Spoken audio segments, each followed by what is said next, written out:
예배 자리에 나오신 모든 이들에게 하늘에서 우리 주 예수 그리스도로부터 은혜와 평화가 가득하기를 축복합니다. 좋은 찬송 이렇게 준비해 주셔서 고맙습니다. 혹시 여러분 살다가 내 인생은 왜 이렇게 안 풀리는 거야? 그런 생각을 하신 적이 있으시지요? 참 이상하게 나만 인생의 모든 일들이 꼬이는 것 같은 그런 생각과 느낌을 받는 것이죠.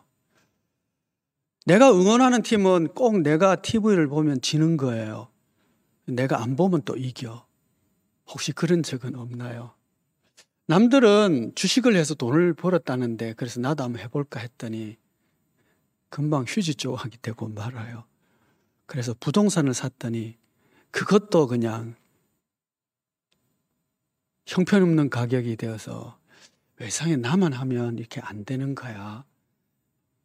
그런 생각을 하시지는 않나요?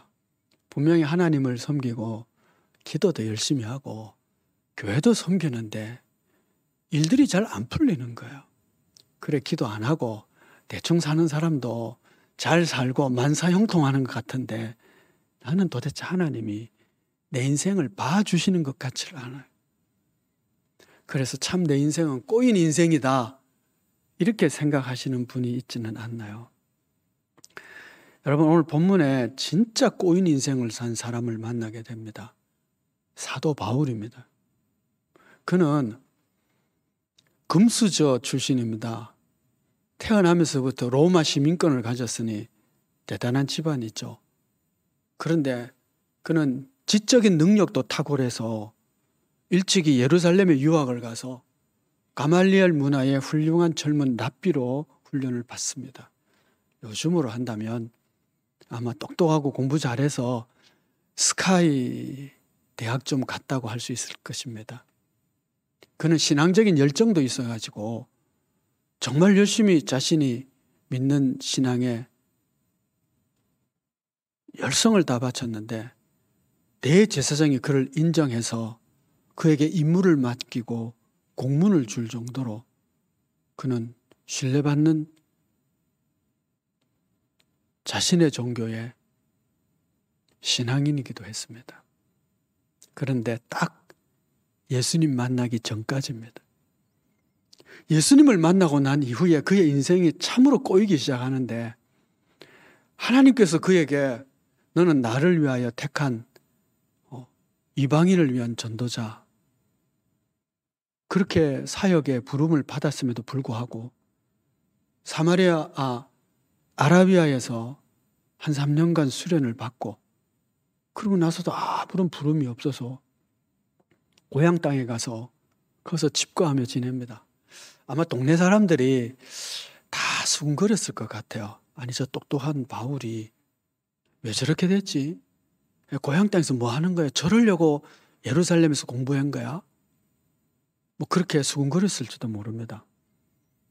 한참 뒤에 안디옥 교회에서 그를 불러서 그곳에서 재미있게 성경 교사로 그렇게 시간을 보냈는데 또 성령이 그를 보내서 선교사로 파송을 합니다.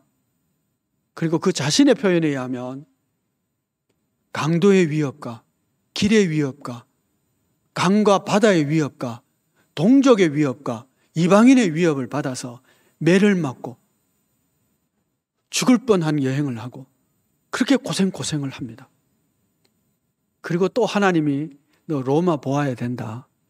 평생의 소원이 로마를 향해서 가는데 그것도 평탄한 길이 아니라서 심한 풍랑을 만나 배 고생을 하다가 죽을 뻔하다가 살아납니다. 세상에 이런 꼬인 인생이 어디 있습니까? 일들이 좀 형통해야 되는데 예수 믿으면 그는 예수 믿고 고생을 합니다. 뭐 제대로 되는 일이 없습니다. 평탄한 길을 간 적이 없어요. 이 도시 저 도시를 옮기면서 교회를 세우고 좀 교회가 괜찮을 만하면 쫓겨나고 얻어맞고 또 딴 지역을 가고 그렇게 삽니다.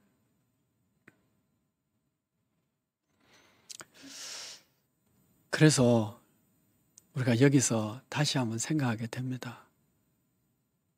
우리의 인생이 만사형통하는 일들마다 잘 되고 성공적인 삶을 살든 그렇지 않으면 꼬인 인생을 살아도 사도 바울처럼 꼬인 인생에도 하나님의 은혜가 있고 역사가 있구나 라고 하는 것이죠. 오늘 메시지는 그겁니다. 제목을 뭐라고 했느냐 하면 마침내 로마로 이렇게 했습니다. 그런데 제 설교 문안에는 부제 하나 적었어요. 부제를 뭐라 그랬냐면요, 꼬인 인생을 사는 사람. 예, 여기 진짜 꼬인 인생을 사는 바울을 통해서 우리가 이런 인생이 잘 풀리지 않을 때, 일이 마음먹은 대로 잘 되지 않고 기도는 했지만 평탄하지 않을 때, 그럼에도 불구하고 우리가 승리하는 신앙의 삶을 살 수 있는 것이 있다는 것을 오늘 말씀을 통해서 배우려고 하는 것입니다. 자, 사도 바울이 배를 타고 그 연로한 몸으로 이제 마지막 선교지라고 할 수 있는 로마를 향해서 가게 됩니다. 1절, 2절 말씀을 보시면 누가가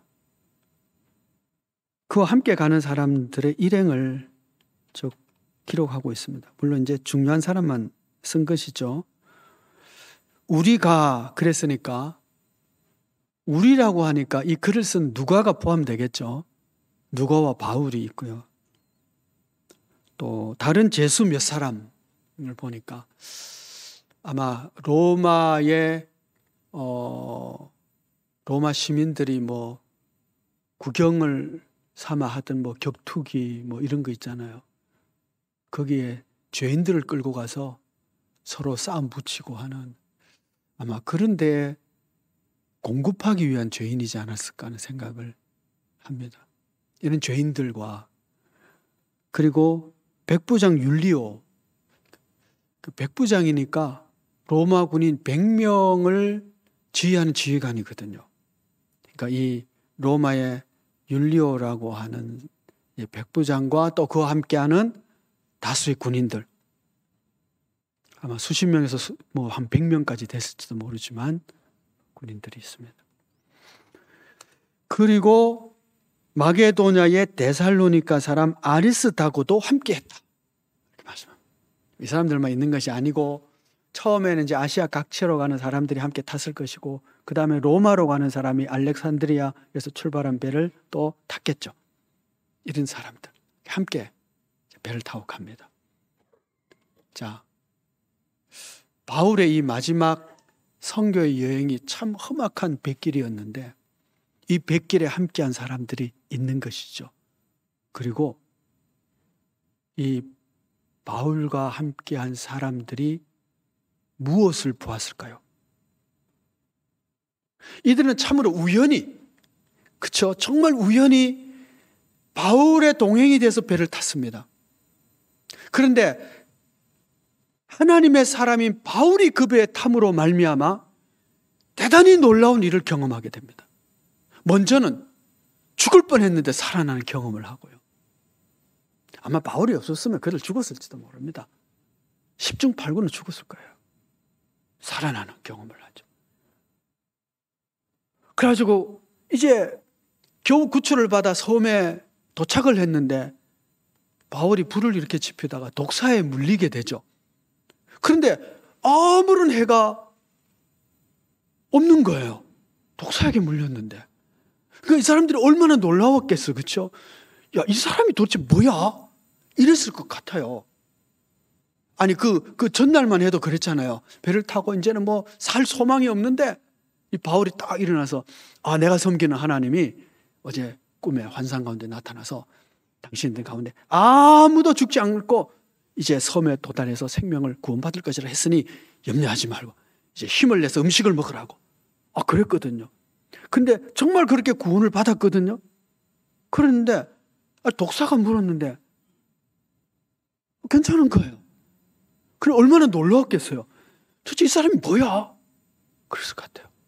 근데 또 그 섬에 높은 사람인 보블리오라고 하는 사람이 있는데 이 사람의 부친이 이질이 걸려가지고 아주 고생을 하고 있는데 바울이 기도했는데 나은 거예요.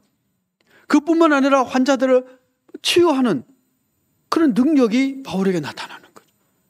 그 이분들이 함께 사람들 얼마나 놀라웠겠어요. 그러면서 이들이 본 겁니다. 바울이 섬기는 하나님, 하늘과 땅을 지으신 하나님이 얼마나 위대한 하나님인지, 바울을 통해서 나타나는 그 능력과 권세와 하나님의 영광을 이들은 목격할 수 있었다는 거죠. 이들이 나중에 예수 믿게 되는지 아닌지 모르겠어요. 그러나 적어도 그들이 하나님의 사람을 통해서 역사하시는 하나님의 영광과 능력을 봤다라고 하는 것입니다. 바로 이거예요. 우리의 인생이 만사형통한 인생을 살든 서로 그렇지 않아서 하는 일들마다 꼬이는 그런 불편하고 험악하고 어려운 인생을 산다 할지라도 내가 하나님과 함께하고 내가 기도하고 하나님이 나와 함께 하시면 나는 좀 힘들고 어렵겠죠. 고통스럽겠지만 내 주위의 사람이 나를 통해서 뭘 봐요? 나와 함께 하시는 하나님의 영광을 보고 하나님의 능력을 보고 하나님의 구원하시는 은총을 그들이 목격하게 되는 거예요. 그 다음에 그들이 예수 믿고 안 믿고는 그들의 문제겠지만 어떻든 나를 통해서 성공한 인생뿐만 아니라 어쩌면 실패한 인생같이 보이는 그런 인생이라 할지라도 그가 하나님의 사람이면 그를 통하여 하나님의 영광이 나타나고 그 주변 사람들이 하나님의 은총을 입고 살리고 세움을 받는 열매를 볼 수 있게 된다라고 하는 것입니다. 저 시골에 미자립 농촌교회, 도시교회가 도와주지 않으면 정말 지탱할 수 없는 그런 작은 교회가 있다고 하십시다. 초라하죠. 교인도 몇 명 안 되죠. 그럼에도 불구하고 그 교회가 기도하는 교회고 하나님께 말씀에 순종하는 교회고 하나님의 임재가 있는 교회면 그 동네 사람들이 이 교회를 통해서 하나님의 영광을 보게 된다라고 하는 말씀이죠. 여러분, 저 예수님이 태어나신 팔레스타인 자그마한 땅입니다. 기껏해 경상남북도 정도밖에 되지 않는 작은 땅입니다. 강대국 사이, 애굽이라는 강대국과 저 위에 메소포타미아 문명이라고 하니 강대국들이 자리하고 대를 이어서 계속 큰 나라들이 제국들이 세워지는 그 틈바구니에 세워서 언제나 이게 전쟁 통로예요. 다 어렵습니다, 살기가. 작은 땅입니다. 하늘에서 비가 내리지 않으면 농사 짓기도 힘든 땅입니다. 그런데 거기에 하나님의 임재가 있는 예루살렘 성전이 있었고요. 그 땅에서 인류 구원을 하시는 예수님이 태어나시고 활동하시고 제자들을 양육하십니다.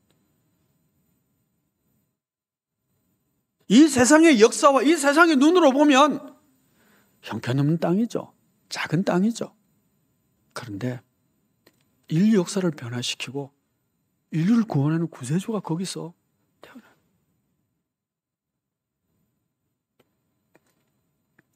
그래서 우리가 비록 꼬인 인생 같은 그런 인생길을 간다 할지라도 하나님이 우리와 함께 하시고 또 동행하시면 나와 함께 살아가는 이 주변 사람들에게 기쁨과 생명과 소망을 주며 녹아지는 소금이여 태워져 빛을 발하는 등불로서 하나님께 기쁨이 되는 그런 신앙인이 될 줄 믿습니다. 천국에 가면 하나님께서 내 이력서에 별로 관심이 없을 거예요. 네가 얼마나 큰 교회를 섬겼느냐, 무슨 어떤 지위를 가졌느냐, 얼마나 너 통장에 돈이 많느냐, 세상적으로 성공해서 네 땅이 얼마나 가지고 있었느냐, 하나님은 절대 보지 않을 겁니다. 그 아무 관계 없어요. 하나님이 보시는 것은 우리가 고차한 어려운 삶을 살았던, 부유한 삶을 살았던 너 삶을 통해서 얼마나 너 주변 사람들이 하나님의 영광을 보았느냐, 사람을 살리고 세우는 열매가 있느냐? 하나님을 사랑하고 찬양하고 또 내 이웃을 얼마나 사랑하며 살았느냐? 하나님은 그것만 볼 거예요. 그러니 여러분, 내 인생이 어떻게 풀어지든지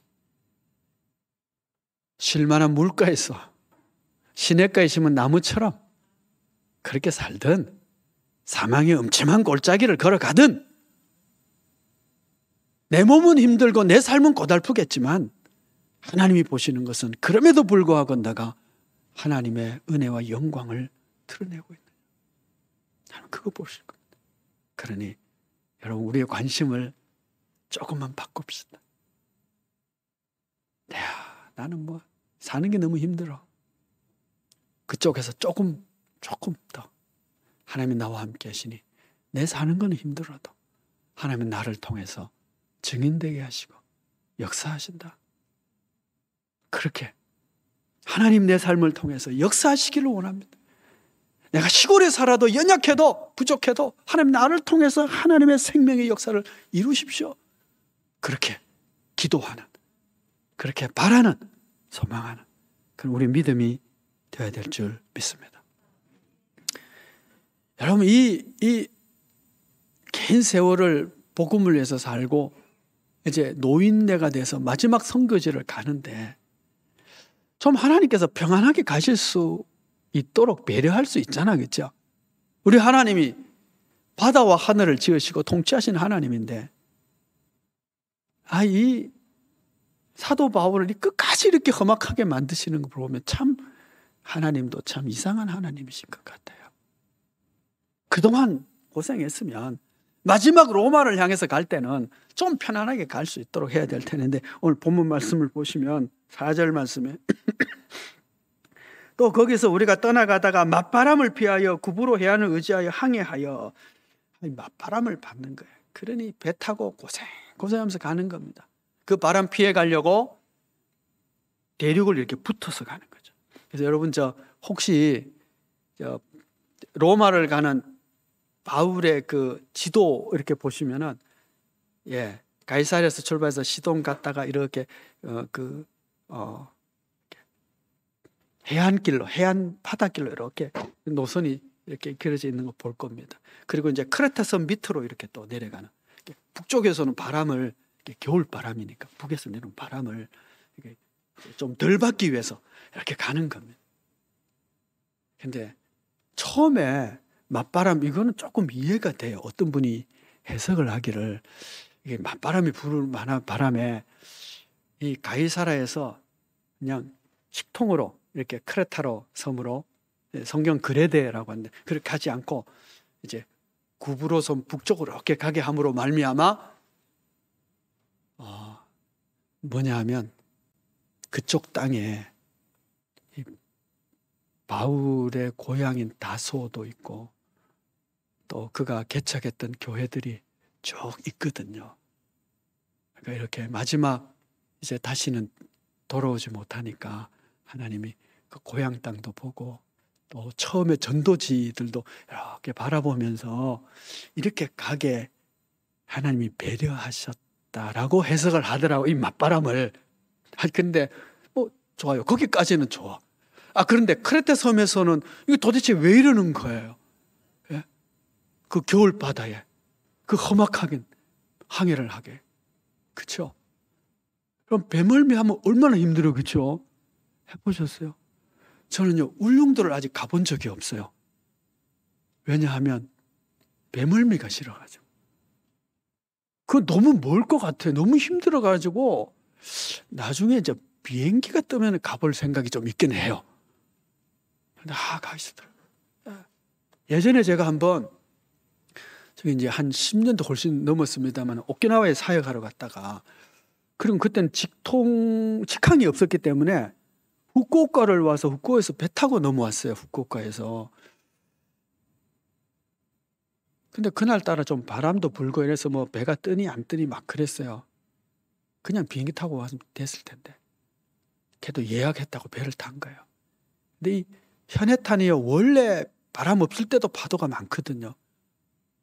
근데 그날따라 파도가 많아가지고 배가 오다가요 확 뛰더니 푹 떨어지는데 엔진이 꺼져 버리더라고요. 그리고는 창문으로요 바다 속이 막 보여. 그러니까 이게 배가 바다 속에 지금 들어온 거예요. 와, 진짜요. 여기서 죽는 거야? 그런 생각이 들었어요. 그러니 막 얼마나 배물매가 났는지.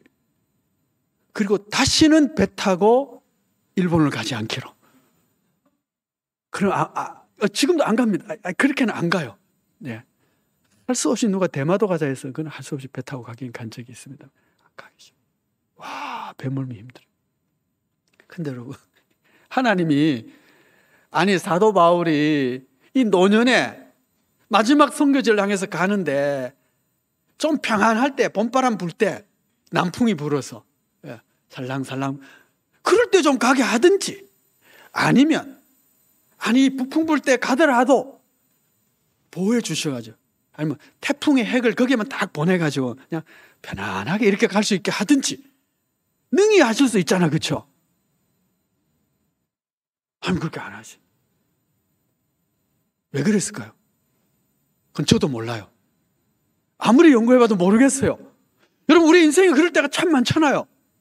정말 신실하고 정말 똑똑하고 정말 헌신적인 사람인데 왜 그렇게 일이 안 풀리는지 너무 힘들어. 그렇게 안 하셔도 될 것 같은데 끝까지 힘들어. 그럴 수 있잖아요, 그렇죠? 그런데 여러분, 오늘 본문의 말씀을 보시면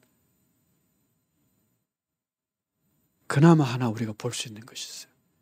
이 원인 제공자가 율리오라 하는 로마 백부장 때문에 생긴 거죠. 왜? 이 백부장이 선택을 잘못한 거예요. 바울이 말렸거든요. 이번 여행에 화물도 사람도 삶을 다 잃고 사람 고생할 것 같으니 천천히 가자. 쉬었다 가자. 겨울 나고 가자. 했는데 이들이 선장과 선주의 말을 더 믿었다. 11절 말씀입니다. 백부장이 선장과 선주의 말을 바울의 말보다 더 믿더라. 바울의 말보다 선장의 말을 더 믿어서 출항을 선택한 거예요. 고생길로 들어선 거죠. 자, 그 다음 12절 말씀을 보시면 우리가 읽지는 않았습니다. 그 항구가 겨울을 지내기에 불편함으로 거기서 떠나 아무쪼록 베닉스에 가서 겨울을 지내자 하는 자가 더 많으니, 출발해서 베닉스에 가자 하는 사람이 더 많은 거예요. 요즘은 하면 다수결의 원칙에 따라서. 여러분, 이 백부장이요 지혜롭게 판단한 거예요. 왜냐하면 바닷길의 전문가는 선장이고 선주잖아요. 그리고 많은 사람들이 출발해서 좀 더 앞에 가서 저기 좀 큰 도시에 가서 쉽시다. 그럼 지도를 보면 아시겠습니다. 코너 하나 이렇게 돌면 되거든요. 예, 그게 물론 이제 배로 가면 먼 길이겠지만 이 남쪽에 있던 이 항구에서 약간 북서쪽으로 이렇게 약간 옮겨가면 되는. 거기 가면 도시도 크고, 그죠, 여러분? 예. 그렇잖아요, 여러분, 그죠? 예. 저 대동에서 쉬는 것보다 김해에서 쉬는 게 좀 낫잖아요. 대동 분들에게 죄송합니다. 가만히 대동 출신이 여기 계시네. 그렇죠, 여러분, 그죠? 예. 이왕 좀 쉴 거, 저 해운대에서 쉬는 것이 영원에서 쉬는 것보다 훨씬 낫잖아, 그렇죠? 그러니까 전문가의 말을 따르고 그리고 다수의 의견을 따라서 결정한 것이 실책이었어요. 여러분, 우리가 이 세상을 살아가면서 우리가 전문가의 의견을 따를 필요가 있습니다. 이 세상은 전문적인 경험과 학식이 축적되어 있고 그것을 공부한 사람들이 있고요. 그 사람들의 판단에 따르는 것이 좋죠. 우리 아이가 피아니스트로 키우고 싶어. 좀 재능이 있어. 어떻게 하면 좋은 피아니스트가 되겠습니까? 그거를 목사인 저한테 물으면 안 돼요. 전 전문가가 아니니까. 누구에게 물어야 될까요? 피아노 전공하신 저분에게, 오늘 지휘하신 저분에게 물어야 큰 도움을 받을 수가 있겠지요? 예. 전문가가 있단 말이에요. 그건 지혜로운 일이고 그렇게 해야 돼요. 그런데 문제는 뭐냐 하면 이 땅의 일들이 이 땅의 일들만 이루어지는 것이 아니라고 하는 거죠. 히브리서 11장 3절 말씀을 보시면 보이는 것이 나타난 것으로 말미암아 된 것이 아니니라. 우리 믿음에 대한 얘기를 하면서 보이는 것이 이 세상에 나타나 있는 어떤 것들로 말미암은 것이 아니다. 보이지 않는 세계에서 이 땅을 보이는 모든 것들을 만들었다라고 말씀하면 그것이 믿음이라고 하는 거예요. 왜냐하면 증명될 수 있는 것이 아니니까 믿음으로 이 세상의 것은 보이지 않는 저 세계에 하나님이 만드셨구나. 그걸 믿는 믿음을 지금 얘기하는 거예요. 그러면서 에베소서 6장 12절 말씀을 보시면 우리의 씨름은 혈과 육을 상대하는 것이 아니요 통치자들과 권세들과 이 어둠의 세상 주관자들과 하늘에 있는 악의 영들을 상대함이라 그랬습니다. 우리 믿는 사람이 이 세상을 살아가면서 이 삶의 씨름은 단순히 보이는 것만이 아니고 혈과 육이라고 하는 사람과의 씨름이 아니라 보이지 않는 세계, 이 사단과 권세와 능력자들과의 전투다. 그러니까 보이는 것만 가지고 계산하면 안 될 때가 많다는 것이죠. 우리 중등부 아이들이 비전 투어를 갑니다. 요즘 뭐 잘 못 가지만 그 비전 투어를 갈 때에 왜 이제 중학생들을 하느냐면 그 중학생 때에 이 세계관이 형성되기 때문에 그들에게 성경적 세계관을 가르쳐주고 그것을 알게 하기 위해서 중학교 때 가는 겁니다. 좀 더 머리가 크면 지 생각이 많아가지고 지가 더 똑똑하다고 생각하니까 아직 그것이 생기기 전에 이제 막 뭔가 지적인 활동들이 생겨질 때에 하나님의 세계와 믿음의 세계를 그들에게 가르쳐주고 성경의 가치를 가르쳐주게 합니다. 그런데 그 중에 하나가 뭐냐면 훈련 프로그램에 중요한 목적이 있는데 그 하나가 뭐냐면 보이는 세계보다 보이지 않는 세계가 대단히 중요하고 보이지 않는 세계를 어떻게 장악하느냐에 따라 보이는 세계가 어떻게 영향을 미치는지를 체험하게 하는 프로그램입니다. 중국이 참 괜찮은 것이 중국이 영적으로 험악한 곳이 돼서 거기 가면 영적 전투의 실제를 볼 수 있어요. 우리가 체험할 수가 있죠. 그래서 가서 그렇구나. 보이는 것이 전부가 아니라 보이지 않는 세계가 있고 그 세계와 교통하는 믿음, 즉 기도하고 하나님과 더불어 살고 그 하나님의 임재 안에서 사는 것이 보이는 세계에 살아가는데 승리에 대단히 중요한 관건이 있구나. 이걸 체험하고 가르치는 것이 이 비전 투의 아주 중요한 목적 중에 하나입니다. 우리 믿음의 세계가 그렇습니다. 보이는 것이 전부가 아니죠. 보이지 않는 세계가 있는 것입니다. 바다에 대해서는 선장과 선주가 알겠죠. 그리고 지혜를 얻기 위해서 좀 더 많은 사람의 의견을 청취하는 것은 대단히 지혜로운 것입니다. 그러나 한 걸음 더 나가서 더 지혜로운 것은 하늘과 땅의 모든 권세를 가지신 하나님과 교통하는 하나님의 사람의 의견을 참고하는 것이 너무너무 중요한데 율리오는 그걸 몰랐던 것이죠. 그래서 선택했다가 낭패를 당한 것입니다. 여러분은 지금 여러분의 인생을 살아가면서 어떤 사람의 견해를 참고로 하고 있습니까? 그 사람이 전문가입니까? 훌륭하십니다. 한 걸음 더 나아가 그 사람이 하나님의 사람입니까? 우리가 믿음에 있다면 반드시 물어보셔야 돼요. 얼마 전에 어떤 책을 이렇게 쭉 보는데 그 책의 소제목, 그러니까 이게 각 장의 제목 중에 하나 아주 도전적인 그 제목이 하나 있었어요. 뭐냐 하면 당신이 신앙인입니까? 정말? 캐스천 마크 딱 쳤더라고요. 그걸 보면서 그래. 당신이 정말 신앙인이냐고. 정말? 맞아? 그러면서 약간의 내용이 뭐냐면 이런 거예요. 하나님은 사랑이시다. 우리가 섬기는 하나님이 사랑이시기에 그러니까 참으로 하나님의 사람이라면 그에게서 사랑의 열매가 맺어질 것이다. 그 사람의 사랑을 보고 그가 하나님의 사람인지를 평가할 수 있다는 거예요. 내가 신앙인입니까? 정말?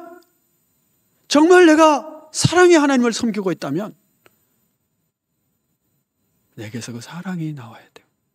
오래 참고 온유하고 시기하지 않고 교만하지 않고 자기를 자랑하지 않고 자기의 유익을 구하지 않고 무례하지 않고 성내지 아니하고 이런 것들.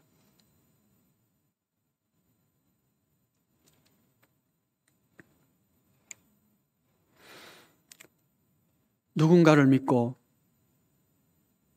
그 견해를 받아들여 선택을 하고 그 선택을 어떻게 하느냐에 따라 이렇든 저렇든 아무렇지도 않은 일들도 있지만 때로는 다가오는 행과 불행을 경험하게 될 수도 있죠.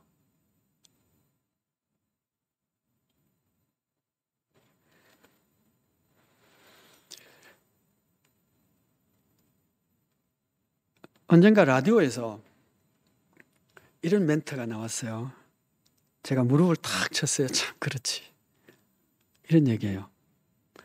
이전에 보이지 않던 것들이 보이기 시작하면 지금 당신은 사랑에 빠진 겁니다.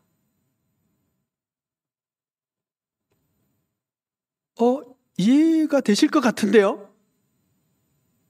사랑에 빠지면 새로운 것들이 보이기 시작해요. 아니, 이분이 이렇게 매력적이었나? 보여요. 그 사람의 관심사가 보이기 시작해요. 그렇죠, 여러분? 사랑을 하면 이제는 보이지 않던 것들이 보입니다. 제가 그 얘기를 들으면서 그 말 이렇게 바꿔봤어요. 이전에 보이지 않던 것들이 말씀 속에서 내 삶 속에서 보여지고 감동이 되고 깨달음이 될 때 성령이 임하신 것입니다. 성령이 임하기 전에, 깨달음이 있기 전에는 내 삶이 잘 풀리느냐 안 풀리느냐, 왜 이렇게 꼬이느냐 만사형통하느냐 그것을 봤을지 몰라도 성령이 임하기 시작하면, 물론 그것 때문에 힘들고 어렵긴 하지만 그것보다 더 나은 그 다음 장면, 그것을 통해서 내가 하나님의 의를 이루고 있는지, 그걸 통하여 사람을 살리고 세우고 있는지, 내게서 하나님의 영광이 나타나고 있는지 볼 것입니다. 오늘 우리가 어떤 삶을 살든 하나님의 영광을 드러낼 수 있게 되기를 바랍니다. 그렇게 되기를 축복합니다. 기도하겠습니다.